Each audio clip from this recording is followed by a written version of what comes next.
Ladies and gentlemen, he's coming. President Trump says he will travel to Britain in September at the invitation of his, quotes, friend, the King, for Trump Fest 2025. The state visit, an unprecedented second invite for a head of state, was proffered by the King via the Prime Minister when Trump and Starmer met in the Oval Office. He's reported by the Telegraph to have signalled his approval for a visit to Windsor Castle, where he once had an audience with the late Queen. And apparently he much preferred the grander stage for the visit than the relative privacy of the King's Scottish residences.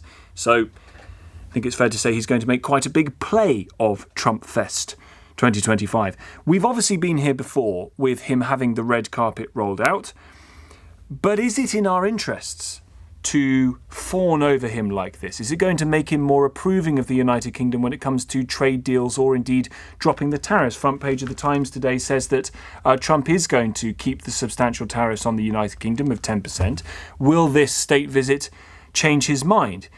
Is it to use the phrase du jour, is it a hack to President Trump? Is it statecraft, or is this sycophantic, servile sucking up?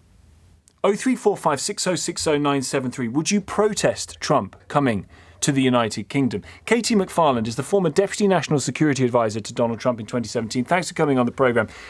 He's clearly very keen on it, likes the idea of it. What do you think the UK can achieve from it? Afternoon. Good afternoon.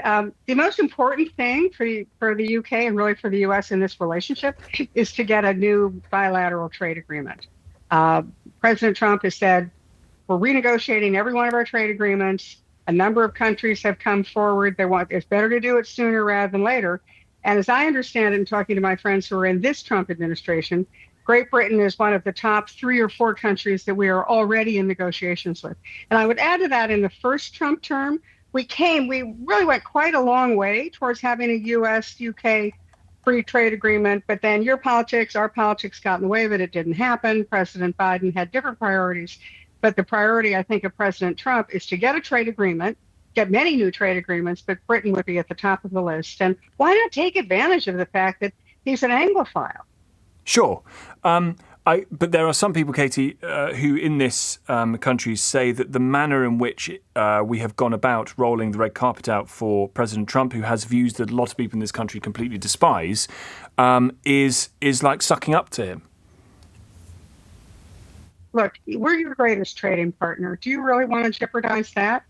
You know, there's a reality that President Trump understands. It's like a, geopolitics, but with an economic twist. And that's the single biggest reality in the world right now, is that the United States is the world's largest market. We're bigger than Europe. We're bigger than China, certainly. And every country needs to sell their goods in our market more than we need to buy their goods. But how for example, Scottish whiskey. Sure. We love it. America would love it. But, we have alternatives. You guys don't have an alternative. And so we're going to take full advantage of those economic situations. Irish and whiskey. I think it's to your advantage. Be first in line. Have a good deal. I just think there's also an issue here, though, isn't there, with being able to trust the deals that people make with President Trump, given that he has already in this term reneged on deals that he signed with other nations in his first term. It's a very different situation now than it was in his first term. And China's in a different position. Europe's in a different position. Europe's had no economic growth. China's not recovered from COVID. The United States economy is doing better. The United States is leading the technology revolution. So why not look, every president, every prime minister, every leader would be committing malpractice if he didn't put the interests of his own nation first. And in this case, President Trump is rewriting these terms because it's America first. It's in our interest. Frankly, it's in Europeans' interest, too, to do these new bilateral trade agreements.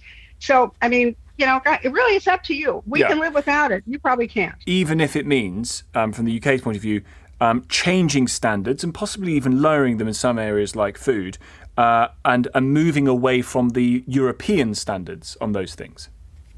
There are, if I understand it, there are sort of 2 major areas of sticking points between a bilateral trade agreement. In the first Trump term, a lot of it was over food. Yes. Now, in the second Trump term, a lot of it is now over artificial intelligence, technology issues. But, nobody's going to force anybody into an agreement. If agreement can't be reached, well, it can't be reached. But there are other aspects. It's not just the tariffs of the tax you charge on our goods into your market, the tax we charge on your goods into our market. There are a lot of other obstacles to free trade, and they can be worked out. I mean, there are other things that can be compensated. It's a package deal. Is Great Britain going to increase its defense expenditures? Is Great Britain going to, for example, import American liquefied natural gas to help your energy sector? There are a lot of aspects to a bilateral trade agreement that are not just trade, but security and other aspects as well. Thank you very much indeed for your time. Katie McFarland, former Deputy National Security Advisor to Donald Trump in 2017. 5:09. Listening to that, Nick Dearden, spokesperson for the Stop Trump Coalition, a UK organisation aiming to stop the spread of Trumpism in the UK.